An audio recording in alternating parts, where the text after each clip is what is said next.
Welcome to the Al Gornock Health, Safety, and Environment channel, your one-stop shop for all things safety. Today we're talking cranes, those big steel beasts that move heavy stuff around. And trust me, when it comes to cranes, safety is job one. We're not talking about a couple of guys moving a piano here, we're talking about serious weight, serious consequences if something goes wrong.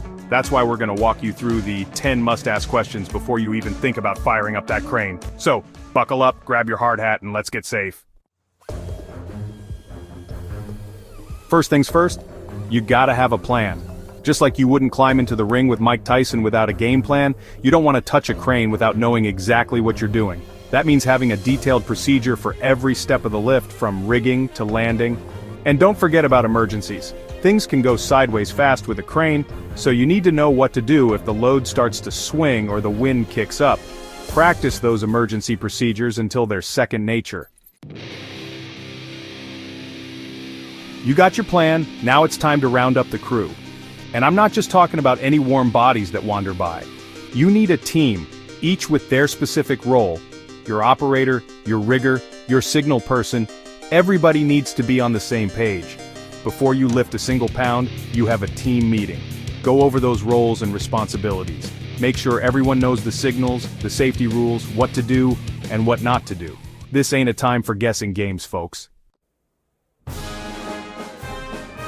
Alright, we got the plan, we got the crew. Now it's time to check the gear. We're talking about a crane here, not some rusty old screwdriver. This thing needs to be in tip-top shape.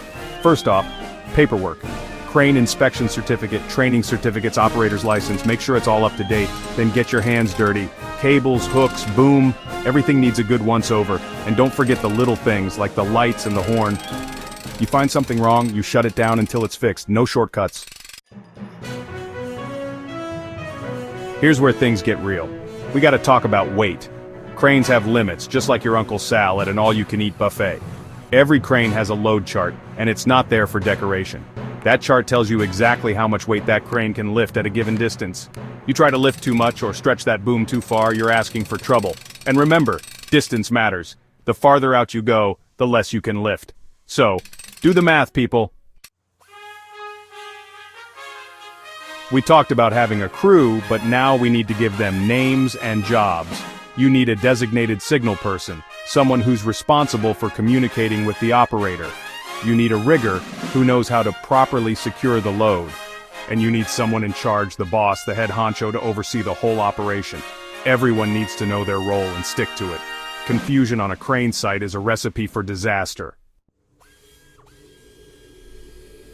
Having a pulse doesn't make you qualified to run a crane. These are skilled jobs, folks, and everyone involved needs the right training and certification. Don't just take their word for it. See the paperwork.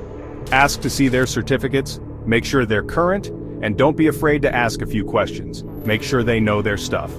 And before you start the lift, take a good look at your crew. Do they look tired, hungover, or otherwise out of it? Send them home. Safety first.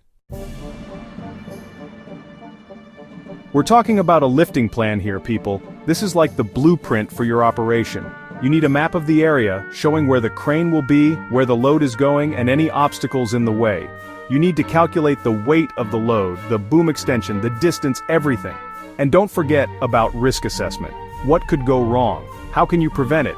Get it all down on paper, review it with your team, and get it approved. You can plan all you want, but at the end of the day, Mother Nature has the final say. Wind, rain, snow, these can all turn a routine lift into a nightmare. Before you even think about hooking up a load, check the weather forecast. High winds, postpone it. Thunderstorms rolling in, shut it down. And keep an eye on the skies. Weather can change in a heartbeat. Don't take chances. Cranes and crowds don't mix. You need to establish a safe work zone around that crane, and make sure no one, and I mean no one, enters that zone without authorization. Put up barriers, signs, whatever it takes. A swinging load or a dropped object can be deadly.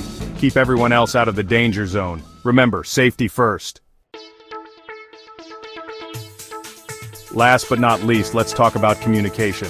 Specifically, who's talking to the crane operator. This ain't the time for a committee. You need one designated signal person, and everyone else needs to keep their mouths shut and their hands to themselves. Too many cooks in the kitchen, or in this case too many signalers on a crane site, is a recipe for disaster. Clear and concise communication is key to a safe lift. So, there you have it, folks. 10 must-ask questions before you even think about using a crane. Remember, safety is not an accident, it's a choice. Make the right choice, every time. If you found this video helpful, give us a thumbs up and share it with your friends. And don't forget to subscribe to the Al Gornock Health, Safety and Environment channel for more tips on staying safe on the job. Until next time, stay safe out there.